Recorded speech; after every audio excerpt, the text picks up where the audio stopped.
Hello everyone and welcome to my channel Knowledge Fusion. आज हम 9th question पढ़ने वाले हैं। जिन लोगों ने प्रीवियस वीडियोस नहीं देखी हैं स्ट्रिंग्स के ऊपर आई बटन दिख रहा होगा, आप उसे क्लिक कर दें, वहां से प्लेलिस्ट खुल जाएगी, आप उन क्वेश्चंस को पढ़ सकते हैं। आज का जो क्वेश्चन है वो ये है, write a program to input any string. सबसे पहले हमें क्या करना है, यूजर से एक स्ट्रिंग इनपुट करानी है। उसके बाद चेक करना है if it's first and last characters are same, यानी हमें स्ट्रिंग का फर्स्ट कैरेक्टर और लास्ट कैरेक्टर निकालना है और चेक करना है क्या वो दोनों सेम है। अगर वो दोनों सेम है तो हमें स्ट्रिंग को रिवर्स कर देना है। If the first and the last characters are same then we have to reverse the string और print the string in reverse order. ठीक है, तो आइए से समझते हैं कि जावा में हम इस क्वेश्चन को कैसे सॉल्व कर पाएंगे।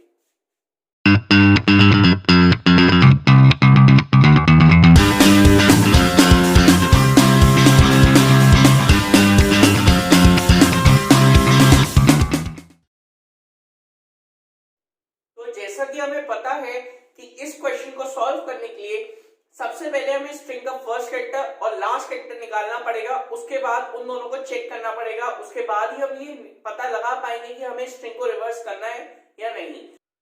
तो जैसा कि मैंने हमेशा आपको बताया है, जावा की स्टार्टिंग हमेशा क्लास से की जाती है। क्लास को एक पर्टिकुलर नाम दिया जाता है जो आपके प्रोग्राम को डिफाइन करता है, आपके प्रोग्राम को एक्सप्लेन करता है। मैं स्ट्रिंग का क्वेश्चन कर रहा हूं और मैं 9th क्वेश्चन कर रहा हूं, तो मैंने क्लास को नाम दिया है स्ट्रिंग 9। ये नाम पूरा आप पे डिपेंड करता है, आप इसे कुछ भी दे सकते हैं। उसके बाद मैंने लगा दिया कर्ली ब्रेस। कर्ली ब्रेस लगाने के बाद मैंने अपना मेन फंक्शन लिखा है। मेन फंक्शन क्या करता है, आपके पूरे प्रोग्राम की प्रोसेसिंग में आपकी हेल्प करता है। मेन फंक्शन लिखने के बाद मैंने लिखा है स्ट्रिंग एस। एस एक वेरिएबल है जिसकी वैल्यू कौन इनपुट करता है, यूजर इनपुट करता है। और एस का जो डेटा टाइप है वो है स्ट्रिंग डेटा टाइप। यानी ये हमें क्या बताता है कि एस के अंदर आप कोई भी वैल्यू डालेंगे वो सिर्फ स्ट्रिंग ही हो सकती है। आप कोई कैरेक्टर वैल्यू, कोई इंटीजर वैल्यू नहीं डाल सकते इसके अंदर। इसके अंदर सिर्फ स्ट्रिंग वैल्यू ही आप डाल सकते हैं। उसके बाद मैंने लगा दिया कर्ली ब्रेस। कर्ली ब्रेस लगाने के बाद हमारा जो स्टेप 1 है, that is the syntax part, वो कंप्लीट हो चुका है। अब बारी आती है स्टेप 2 की। स्टेप 2 में हमें वो वेरिएबल्स लेने होते हैं जो हमारे प्रोग्राम को सॉल्व करने में हमारी हेल्प करते हैं। यहाँ पे मैंने 1 2 3 4 5 टोटल 6 वेरिएबल्स लिए हैं। अब इन 6 वेरिएबल्स का क्या नाम होता है वो समझते हैं। देखिए, सबसे पहले मैंने यहाँ पे 2 वेरिएबल्स लिए हैं, आई और एल। आई और एल दोनों ही कौन सी डेटा टाइप के, इंट डेटा टाइप के। यानी ये हमें क्या बताते हैं कि इन दोनों के अंदर सिर्फ इंटीजर वैल्यू ही स्टोर हो सकती है, कोई और वैल्यू स्टोर नहीं हो सकती। ऐसे ही ch, ch1, ch2 ये तीनों कैरेक्टर टाइप है, कैर टाइप लिखा हुआ है। यानी इन तीनों के अंदर सिर्फ कैरेक्टर वैल्यू ही स्टोर हो सकती है, कोई और वैल्यू स्टोर नहीं हो सकती। और स्ट्रिंग आरईवी, यानी आरईवी जो वेरिएबल है वो स्ट्रिंग डेटा टाइप का है। यानी इसके अंदर सिर्फ स्ट्रिंग वैल्यू ही स्टोर होगी, कोई और वैल्यू स्टोर नहीं होगी। ये बात मैंने अभी आपको यहाँ पे बताई थी। और यहाँ पे एक चीज ध्यान दीजिएगा, स्ट्रिंग का एस जो है वो हमेशा कैपिटल आता है, उसे आप स्मॉल नहीं लिख सकते।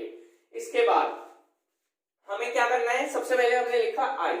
आई मैंने क्यों लिया है, जब भी आप किसी स्ट्रिंग के ऊपर वर्किंग करते हैं तो आपको उस स्ट्रिंग के हर एक एलिमेंट के पास जाना होता है, तो उस स्ट्रिंग को पूरा ट्रैवर्स करना होता है। यानी स्ट्रिंग यहाँ से शुरू हो रही है तो आपको यहाँ तक जाना है, तो हर एक एलिमेंट से क्रॉस होते हुए आपको जाना पड़ेगा, तो इसको ट्रैवर्स करना कहते हैं। और ये सिर्फ आई के लूप से ही हो सकता है, यानी फॉर के लूप से। उसमें एक वेरिएबल चाहिए होता है जो मैंने आई लिया है। उसके बाद मैंने लिया है एल। एल मैंने क्यों लिया है, देखिए जब भी आप किसी स्ट्रिंग पे वर्किंग कर रहे हैं तो आपको उसकी लेंथ मालूम होना सबसे ज्यादा इंपॉर्टेंट है, उसके बिना काम नहीं हो सकता। तो लेंथ जब आप कैलकुलेट करेंगे तो उसे कहीं पे स्टोर कराना पड़ेगा, तो एल के अंदर मैं स्ट्रिंग की लेंथ स्टोर कराता हूँ। ch मैंने लिया है। ch मैंने इसलिए लिया है, जब भी आप किसी स्ट्रिंग पे वर्किंग करेंगे तो आपको उसके हर एक एलिमेंट को एक्सट्रैक्ट करना पड़ेगा, तो एलिमेंट्स को एक्सट्रैक्ट करने के लिए और उसको कहीं पे स्टोर कराने के लिए मैंने ch लिया है।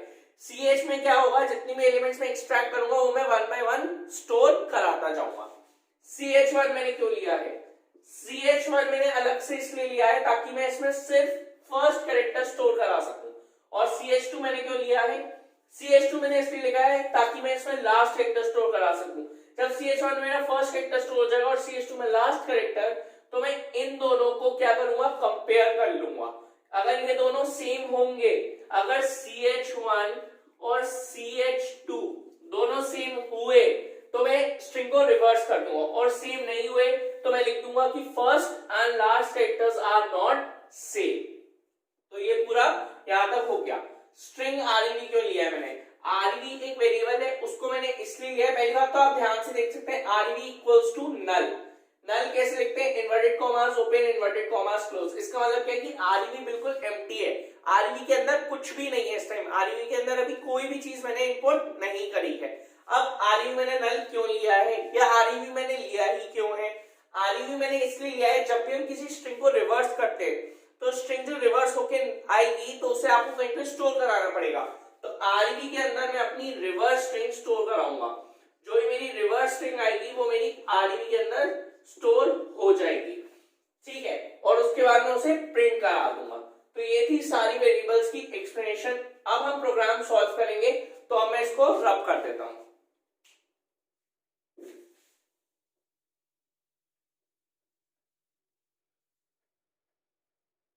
तो सबसे पहले हमें क्या करना है? सबसे पहले एक फंक्शन होता है s.trim। ट्रिम एक फंक्शन होता है जो कि स्ट्रिंग फंक्शन है, जिसकी वीडियो ऑलरेडी अपलोडेड है। ऊपर आई बटन क्लिक कर देना, वहां से वीडियो खुल जाएगी, आप उसे वहां से देख सकते हैं, ठीक है। अब ट्रिम फंक्शन क्या करता है, इसके लिए हमें एग्जांपल ले लेते हैं। मान लीजिए यूजर ने इसमें इनपुट किया निखिल, ठीक है। अब यूजर ने स्टार्टिंग में एक स्पेस इनपुट कर दी, ठीक है, स्पेस और फिर निखिल। अब मुझे फर्स्ट और लास्ट सेक्टर चेक कराना कि वो सेम है या नहीं। तो फर्स्ट सेक्टर मेरा n था, स्पेस तो एक्स्ट्रा ऐड हो गई, और या फिर मेरा लास्ट सेक्टर था l, तो n और l चेक कराने। पर जब मैं फर्स्ट और लास्ट सेक्टर चेक करूंगा तो फर्स्ट सेक्टर में स्पेस आएगा और लास्ट सेक्टर l, तो स्पेस और l चेक हो जाएगा, तो ये चीज गलत हो जाएगी। इसलिए हमने s=s.trim लगाया है। अब ट्रिम कहां पे यूज करते हैं, ट्रिम क्यों यूज करते हैं? ट्रिम से क्या होगा, ये जितनी भी एक्स्ट्रा स्पेसेस हैं ये रिमूव हो जाएगी। तो अब इसके अंदर कोई भी एक्स्ट्रा स्पेस नहीं बची। कैसे? हम गए s=, हमने लिखा s=s.trim, इसी स्ट्रिंग को ट्रिम कर दो और से स्टोर किसके अंदर कराओ, वापस s के अंदर। तो यानी ये स्ट्रिंग पहले ट्रिम हो जाएगी और वापस s के अंदर स्टोर हो जाएगी। इसके बाद आप नेक्स्ट लाइन में आएंगे। नेक्स्ट लाइन में क्या है, सबसे पहले आपको किसी भी स्ट्रिंग की लेंथ कैलकुलेट करनी पड़ती है। लेंथ एक स्ट्रिंग फंक्शन है, ऊपर आई बटन दिख रहा होगा, उसे क्लिक कर देना, वहां से आप वीडियो को देख सकते हो, ठीक है। अब l=s.length, तो हम जाएंगे s स्ट्रिंग पे और हम इसकी लेंथ काउंट करेंगे। तो सबसे पहले हम इंडेक्सिंग कर लेते हैं, 0 1 2 3 4 5, इसकी इंडेक्सिंग 5 आई है। इंडेक्सिंग 5 आई है तो लेंथ कितना हो जाएगा, लेंथ 6 हो जाएगी। हमेशा इंडेक्सिंग से एक ज्यादा आती है लेंथ, ठीक है। अब सबसे पहले हम क्या करेंगे, स्ट्रिंग हमारी इनपुट हो गई s में, लेंथ कैलकुलेट हो गई। अब हमें कुछ नहीं करना, अब हमें फर्स्ट और लास्ट सेक्टर चेक कराना है, ठीक है। तो फर्स्ट सेक्टर क्या है, ch1। सबसे पहले मैंने कहा था मैं ch1 में फर्स्ट सेक्टर स्टोर कराऊंगा, s.caret0। अब कैरेट क्या है, कैरेट एक स्ट्रिंग फंक्शन है जिसकी वीडियो ऑलरेडी अपलोडेड है, ऊपर आई बटन दिख रहा होगा, उसे क्लिक कर दे, वहां से वीडियो खुल जाएगी, आप देख सकते हैं, ठीक है। अब कैरेट क्या करेगा, एक एक कैरेक्टर को एक्सट्रैक्ट करेगा। पर अब हमने इसके अंदर लिखा है 0, यानी 0 पोजीशन पे जो भी कैरेक्टर है किसके अंदर, s स्ट्रिंग के अंदर, ये उसे एक्सट्रैक्ट करके ले आएगा और ch1 में स्टोर कर देगा। तो हम गए s स्ट्रिंग पे, हमने देखा 0 पे क्या है, 0 पे n है, तो ये n लेके आ गया और इसने ch1 में स्टोर कर दिया, ये आ गया हमारा n। अब ch2 equals to s.caret l-1। अब हमने इसमें l-1 क्यों चलाया, देखिए लास्ट वेक्टर जो है वो 5 है और हमारी जो लेंथ है वो 6 है, तो हमने कहा जो भी लेंथ हो उससे एक कम तक लास्ट वेक्टर होता है, तो l-1 चला देते हैं। तो हमने ये चला दिया l-1, तो अब ये जाएगा s स्ट्रिंग के पास और अब l-1 के हिसाब से ये वर्किंग करेगा। तो l आपका कितना है, 6 - 1 5, तो ये क्या करेगा, s स्ट्रिंग के पास जाएगा और कहेगा फिफ्थ इंडेक्सिंग पे कौन सा कैरेक्टर है, फिफ्थ इंडेक्सिंग पे l है, तो ये l निकाल के ले आएगा और ch2 में स्टोर कर देगा। तो ये ch2 में l स्टोर हो गया। अब हमारे फर्स्ट कैरेक्टर भी आ गया स्ट्रिंग का, लास्ट कैरेक्टर भी आ गया। अब हमें इन दोनों को कंपेयर करना है, चेक करना है क्या ये दोनों सेम है या नहीं है। तो मैंने एक इफ की कंडीशन लगा दी, इफ ch1 इक्वल ch2, अगर ये दोनों सेम है तो इस स्ट्रिंग को रिवर्स कर दो, और अगर ये दोनों कैरेक्टर सेम नहीं है तो क्या करो, मैसेज प्रिंट कर देंगे first and last characters are not same. तो आप बताओ देख के क्या n और l सेम है? तो जैसा कि मुझे दिख रहा है n और l सेम नहीं है, तो मैंने कंडीशन क्या कर दी? फॉल्स। कंडीशन फॉल्स कर दी तो ये इतना पार्ट नहीं रन करेगा, यहाँ पे स्पेस नहीं थी तो यहाँ से मैंने सीधा इधर कंटिन्यू करा है। आप डायरेक्ट इसके नीचे से लिखना, ठीक है? तो यहां से लेके यहां तक इतनी वर्किंग नहीं होगी, एल्स पार्ट रन करेगा। हमेशा फॉल्स केस में एल्स पार्ट रन करता है, और जब केस ट्रू होता है, कंडीशन ट्रू होती है, तो ये वाला केस रन करेगा, ठीक है? तो अब जैसा कि हमें दिख रहा है कंडीशन फॉल्स है, कंडीशन फॉल्स है तो एल्स पार्ट रन करेगा, तो आपके आउटपुट स्क्रीन पे क्या प्रिंट हो जाएगा? First and last characters are not same. कैसे प्रिंट होगा? SOPLN एक फंक्शन है जिसकी फुल फॉर्म क्या है? system.out.println। आप शॉर्ट फॉर्म यूज नहीं कर सकते, आपको फुल फॉर्म में दोबारा बोल रहा हूं system.out.println यूज करना है, ठीक है? ये क्या करता है? इन्वर्टेड कॉमास के अंदर जो भी चीज लिखी होती है वो as it is output screen पे प्रेजेंट कर देता है। तो मैंने क्या लिखा है? First and last characters are not same, तो आउटपुट स्क्रीन पे यही आ जाएगा क्योंकि n और l सेम नहीं है। ये तो फॉल्स कंडीशन का एग्जांपल है। आप एक एग्जांपल और देखेंगे जिसमें देखते हैं अगर कंडीशन ट्रू होगी तो क्या होगा।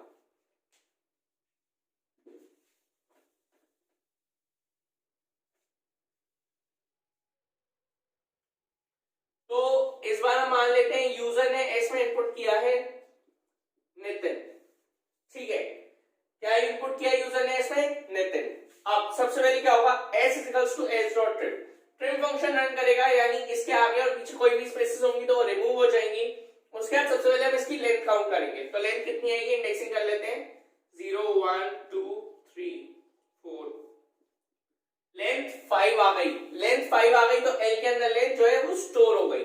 अब ch1 में हम चेक करेंगे, ch1 is equals to s dot caret 0। सबसे पहले हम जाएंगे स्ट्रिंग पर, हम देखेंगे 0 इंडेक्सिंग पे क्या है? 0 इंडेक्सिंग पे n है, तो ch1 में हमारा n आ जाएगा, ये ch1 में n आ गया, ठीक है? ch2 is equals to s dot caret l minus 1। हम गए स्ट्रिंग पे, हमने फिर से कैरेट फंक्शन चलाया, इस बार l minus 1, तो 5 minus 1 4, तो हमने कहा फोर्थ इंडेक्सिंग पे जो भी है वो ch2 के अंदर आ जाए, तो फोर्थ इंडेक्सिंग पे स्मॉल n था तो ch2 के अंदर आ गया स्मॉल n, ठीक है? अब हमारा फर्स्ट और लास्ट कैरेक्टर क्या हो गया? एक्सट्रैक्ट हो गया। अब हम इन दोनों को मैच कराएंगे, चेक करते हैं क्या ये इक्वल है या नहीं। तो अब if ch1 equal equal ch2, क्या ch1 और ch2 इक्वल है? क्या दोनों सेम है? हाँ, दोनों ही n है, तो कंडीशन जो हुई वो आपकी ट्रू हो गई। कंडीशन ट्रू हो गई तो अब इस बार क्या होगा? ये वाला केस रन कर जाएगा और एल्स वाला पार्ट रन नहीं करेगा। अब ये वाला केस रन करेगा तो इसके लिए क्या करते हैं?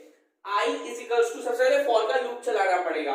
फॉर का लूप क्यों चलाएंगे? क्योंकि हमें अब स्ट्रिंग को रिवर्स करना है। और एक बात बताइए, जब ये आपकी पूरी स्ट्रिंग है, इसको रिवर्स करना है, तो जब हम यहाँ से स्ट्रिंग स्टार्ट करते हैं तो 0 से स्टार्ट करते हैं। अब हमें रिवर्स करना है तो हम कहां से स्टार्ट करें? 4 से। तो 4 कैसे आएगा? l minus 1 से, l minus 1 से 4 आएगा। तो अब हमें स्ट्रिंग को रिवर्स करना है, तो अब हम क्या करेंगे? I का लूप शुरू करेंगे l minus 1 से, तो ये मैंने लिखा I equals to l minus 1, ठीक है? I is greater than equal to 0, ये फर्स्ट पार्ट था लूप का इनिशियलाइजेशन। सेकेंड पार्ट होती है कंडीशन चेकिंग। अब हम कंडीशन चेक करें कहां तक हमारा लूप चलना चाहिए, जब तक I की वैल्यू 0 ना हो जाए। क्यों? क्योंकि हमारी जो स्ट्रिंग है अगर हम उल्टा चलते हैं तो 0 पे खत्म हो रही है, तो जब तक हमारी स्ट्रिंग 0 ना हो जाए तब तक ये लूप चलना चाहिए। थर्ड पार्ट है अपडेशन, ये हमारे लूप को अपडेट करता रहेगा। तो अब I is equals to l minus 1, l की वैल्यू क्या है?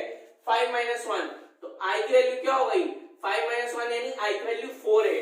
क्या 4 is greater than equal to 0? क्या 4 0 से बड़ा है? कंडीशन बिल्कुल ट्रू है।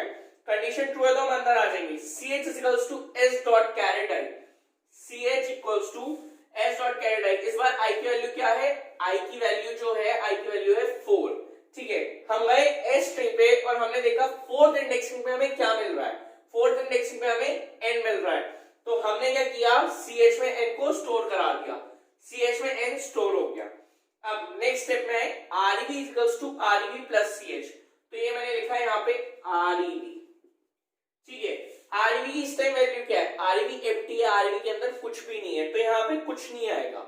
इसके अंदर हमें ch ऐड करना है, तो ch की वैल्यू क्या है? n है, तो ये हमने स्मॉल n ऐड कर दिया। अब rev की जगह क्यों कुछ नहीं लेगा? क्योंकि rev में कुछ था ही नहीं। अब यहां से हम वापस ऊपर जाएंगे, इधर अपने लूप को अपडेट करेंगे। लूप अपडेट करते टाइम क्या लिखा हुआ है, i माइनस माइनस, यानी i की वैल्यू क्या हो जाएगी, 1 से डिक्रीज हो जाएगी, तो 4 से डिक्रीज होगी क्या हो जाएगी, 3 हो जाएगी। जैसे i की वैल्यू 3 हुई, अब हम कंडीशन चेक करेंगे, 3 is greater than equal to 0, क्या कंडीशन ट्रू है, क्या 3 0 से बड़ा है, कंडीशन बिल्कुल ट्रू है। कंडीशन ट्रू है तो हम नेक्स्ट स्टेप पे आ जाएंगे, ch is equals to s dot caret i, और इधर i की वैल्यू क्या हो गई, i की वैल्यू 3 हो गई। अब हम जाएंगे स्ट्रिंग पे और हम देखेंगे थर्ड इंडेक्सिंग पे हमें क्या मिल रहा है, थर्ड इंडेक्सिंग पे हमें i मिल रहा है, तो हम ch के अंदर i स्टोर कर देंगे, ये हमने i स्टोर कर दिया। अब आप नेक्स्ट स्टेप पे आएंगे, rev is equals to rev plus ch, ये रहा आपका rev, rev equals to rev कितना है आपका n, n में आपको क्या ऐड करना है, ch ऐड करना है, तो n प्लस ch की वैल्यू क्या है, ch की वैल्यू i है, तो n प्लस i यानी क्या हो जाएगा, ये ni हो जाएगा। ठीक है, n आपके पास ऑलरेडी था, आपने उसमें ch यानी कि i ऐड कर दिया, तो ये ni हो गया। rev की इनिशियल वैल्यू थी क्या थी, n थी, इसमें हमने ch ऐड किया यानी i ऐड किया, तो क्या हो गया, ni हो गया। अब हम वापस ऊपर जाएंगे, i माइनस माइनस, तो i की वैल्यू क्या कर देंगे, 1 से डिक्रीज, तो 3 से क्या हो जाएगा, i की वैल्यू 2।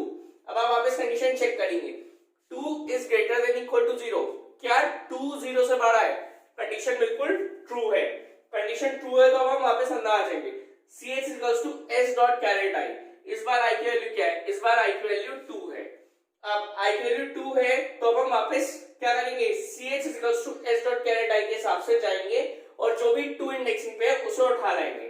तो हमारे स्ट्रिंग पे हमने देखा 2 इंडेक्सिंग पे क्या है, t है, तो हमने ch के अंदर t स्टोर कर दिया। अब हम नेक्स्ट स्टेप पे गए, अब फिर से लिखा हुआ है rev is equals to rev plus ch, यानी rev हमारा ये रहा, हमें इसमें ch ऐड करना है, ch क्या है, ch हमारा t है, तो ये हमने t ऐड कर दिया, तो rev की वैल्यू अब क्या हो गई, nit हो गई, क्योंकि जो भी हम ऐड करते हैं उसके बाद वो rev के अंदर स्टोर हो जाता है, तो rev के अंदर nit स्टोर हो गया। अब हम वापस ऊपर जाएंगे, i माइनस माइनस, हम फिर से लूप को अपडेट करेंगे, तो इस बार लूप की वैल्यू क्या हो जाएगी, फिर से 1 से डिक्रीज होके i की वैल्यू 1 हो जाएगी।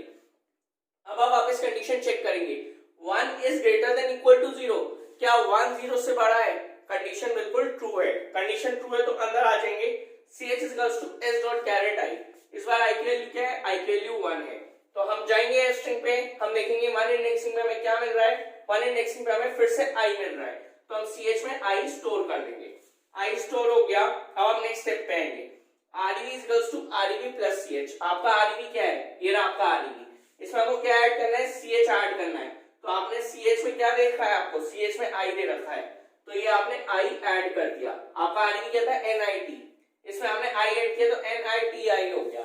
ठीक है, अब हम वापस ऊपर जाएंगे और लूप को अपडेट करेंगे, i माइनस माइनस, i की वैल्यू क्या हो गई, फिर से 1 से डिक्रीज हो गई, तो i की वैल्यू 1 से 0 हो गई। अब इसके बाद हम वापस कंडीशन चेक करेंगे, 0 is greater than equal to 0, क्या 0 0 से बड़ा है, कंडीशन ट्रू है, कंडीशन फॉल्स, 0 0 से बड़ा हो ही नहीं सकता।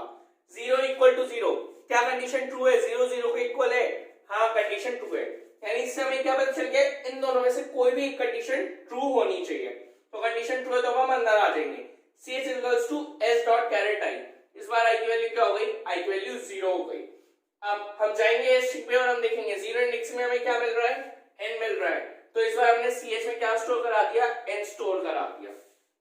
नेक्स्ट स्टेप पे आए, rev is equals to rev plus ch, तो rev की वैल्यू आपकी ये रही, इसमें आपको ch की वैल्यू ऐड करनी है, तो ch की वैल्यू क्या है, n है, तो इसमें आप n ऐड कर देंगे, ये आपका n ऐड हो गया। अब rev की वैल्यू क्या आ गई, ये आ गई आपकी rev की वैल्यू। अब आप वापस ऊपर जाएंगे, i माइनस माइनस, तो i की वैल्यू क्या हो जाएगी, -1 हो जाएगी, 0 के बाद फिर से आप i की वैल्यू को डिक्रीज करेंगे तो -1 आ जाएगा। अब आप वापस कंडीशन चेक करेंगे, -1 is greater than equal to 0, क्या -1 0 से बड़ा है, कंडीशन फॉल्स, क्या -1 0 के इक्वल है, कंडीशन फॉल्स, तो दोनों ही केसेस आपके फॉल्स हो गए, तो आपकी फॉर की जो कंडीशन है वो फॉल्स हो जाएगी। अब आप लूप के बाहर आ जाएंगे, ये आपका फॉर का लूप चल रहा था, तो ये पूरी वर्किंग कंप्लीट हो गई, क्योंकि आपकी कंडीशन फॉल्स हो गई तो आप लूप के बाहर आ गए। ठीक है, पर आपका जो इफ का ट्रू कंडीशन का जो ये स्टेटमेंट था, ये अभी खत्म नहीं हुआ है, ये यहाँ से लेके यहाँ तक चल रहा है। तो अब इसके बाद क्या है, जो आपका रिवर्स स्ट्रिंग जो आई है उसे अब आपको प्रिंट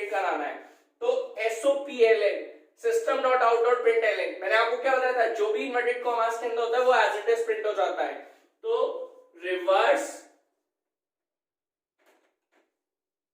स्ट्रिंग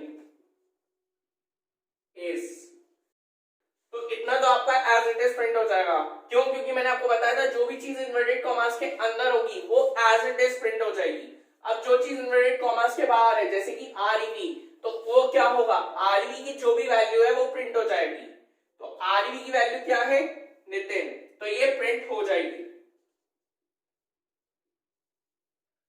ये आपकी आरईवी की वैल्यू प्रिंट हो गई, यानी आपकी आउटपुट स्क्रीन पे क्या आ जाएगा, reverse string is Nitin, reverse form आ जाएगी उसकी। ठीक है, तो ये इस तरीके से सॉल्व होना था। पर इधर दो चीजें ध्यान दीजिएगा कि सबसे पहले आपको ट्रिम फंक्शन लगाना है और उसके बाद फर्स्ट और लास्ट वेक्टर एक्सट्रैक्ट करके चेक करना है क्या वो दोनों सेम हैं या नहीं।